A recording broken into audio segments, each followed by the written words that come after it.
This is the I Will Teach You a Language podcast, episode 146. Welcome to the I Will Teach You a Language podcast. Weekly motivation and language learning tips to help you become fluent in any language. Now, here's your host, Ollie Richards. Hey everybody, welcome back to the show. It's winter here, well and truly in the Northern Hemisphere. It's cold and grey in London, yet again. And I was actually thinking, it's about time I made some new intro music for the podcast.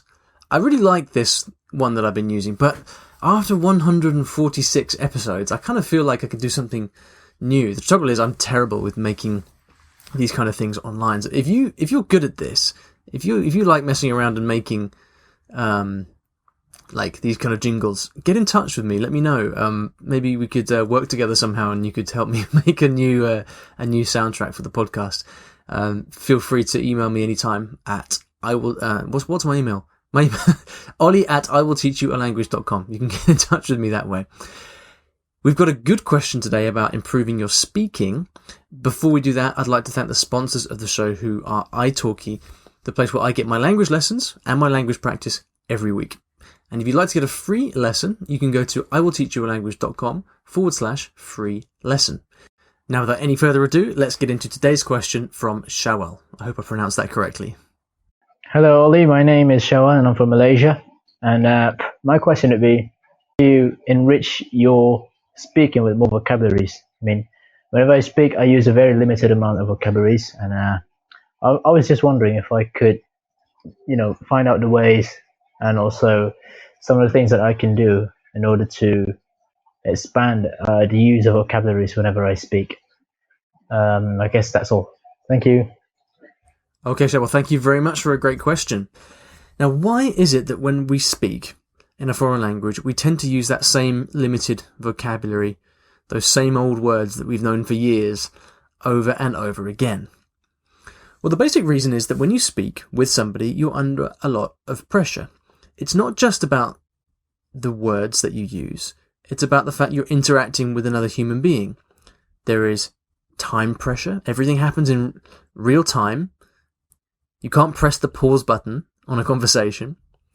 And if you do, it becomes excruciating for the other person. You have to spend as much time, reading their body language and the way they're looking at you and the things that they're saying as the actual language that they're using. And all that distracts from your ability to express yourself.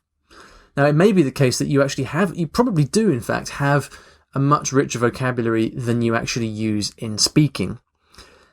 But the problem is that when you actually come to speak, you don't have the luxury of time to really sift through all the vocabulary you know and to choose the right ones. Now, I think that particular problem, to a large extent, just comes down to practice, and it comes down to time.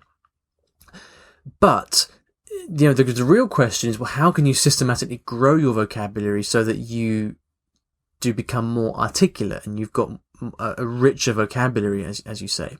Now, in your case, well, your English is already very good. So we're not talking here about knowing basic words that you need, because I'm sure you can express yourself one way or another on most topics. What you're talking about is the ability to speak more like me, I guess, like a native speaker who's got access to a whole education in English and can draw on all of the vocabulary that he's learnt and been exposed to over the last 35 years. That's what you're talking about, right? And I think it does come down to what I just said, which is education. And education is, in terms of literacy, is a function of reading. And if you lined up a bunch of native English speakers and you looked at which ones had the richest vocabulary when they spoke, you would undoubtedly find every time that those people with the richest vocabulary read the most books. Because that's just the way it works. We tend to use a very restricted amount of language when we speak, but it's always very clear to you when you come across someone who is very well read that their vocabulary is much greater and much richer. So the very simple answer, Syawal, is that you need to read a lot. Extensive reading, which is it could be books, newspapers, whatever you like, that is the way that you're going to expose yourself to new linguistic possibilities. You're going to learn vocabulary that you don't currently know. You're going to learn different ways of using that vocabulary to express finer shades of meaning. It's through reading that you educate yourself, and you learn to, then you can take that knowledge and apply it to your own English when you speak. That's the very simple answer. Now, I think the key thing is that it's not a quick fix. Just in just the same way that a native speaker of English can't transform their vocabulary over the space of a few months. It takes years of practice. So what I'd encourage you to do is to really approach this as a lifestyle thing and say, okay, I am now a reader in English, and I read books in English, and I do it every day, or at least a few days a week. And you spend time sat down and reading.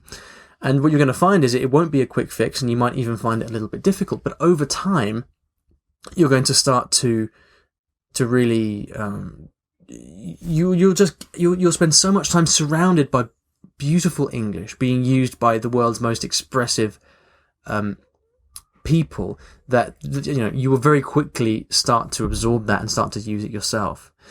Now, the practical challenge that you've got, at least in the short term, is actually being able to take the vocabulary that you're learning from books and to actually apply that into your speaking. Because what you find is that as soon as you go back to speaking, you're under that same pressure, and you might not be able to recall the word when you need it. And one of the things about extensive reading is that although it exposes you to a lot of language, it's not a kind of clear path from the stuff that you learn to applying that in speech. And so what I find myself doing is, in addition to spending a lot of time listening and reading, is that I also use memory techniques to speed up the recall. Because there's nothing more frustrating than learning all these words and then getting to a conversation and realizing, damn, I can't remember that word or those words I've been using. And so with specific memory techniques, that's when you actually practice the recall. So you kind of simulate conversations, and you say to yourself, right, this is the word I'm looking for in my mother tongue, and that's what it is. I'm clicking my fingers there. That's what it is in the target language. And by practicing and rehearsing that, when you actually come to speak, you've got that there. You've got that option there. You can recall and use those words. And there are many memory techniques. I've actually just recently made a course called Master Your Memory, where I actually take you through these memory techniques and show you what they are and how to practice them. And that is, that's probably the best resource for you for that. If you want more information about that, you can go to IWTYAL.com/memory course. But really any memory technique that you like and that works for you is fine. That's going to help you speed up the process, create a link between the vocabulary you're learning from all your reading and then your speaking.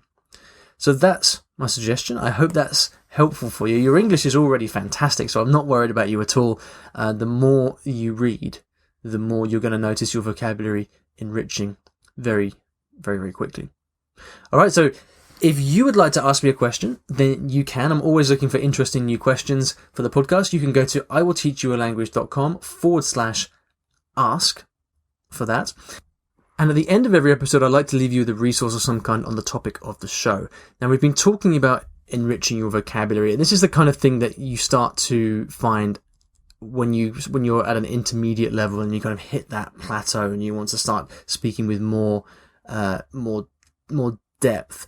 And so I thought I would send you to an article I've just published on the Huffington Post, which is one of the world's biggest news websites. It's super exciting for me to be featured there. And I've written an article about the Intermediate Plateau and how you can get through it. Now, the article itself is actually about Spanish, but everything I say applies to whatever language you're learning. And I talk in more depth about the kind of things that we've been discussing here on this podcast episode. I'll put a link to this article in the show notes, so you can find that at iwillteachyoualanguage.com/episode 146. So definitely go through and check out that article, because it's going to give you a good framework for thinking if you are currently stuck at that kind of intermediate level. Also, if you enjoy the article, I'd be very, very grateful if you could give it a share on social media, because to be featured in Huffington Post is really, really great for me. And I would like to show the editors there that I actually know what I'm talking about, because then there's much more chance that they'll ask me to produce more stuff for them, which in turn is just great, helps me get the message out there more. So please go and check out that article again and give it a share if you like it. Thank you very much for your help and assistance as always, and I'll see you back in the next episode of the podcast.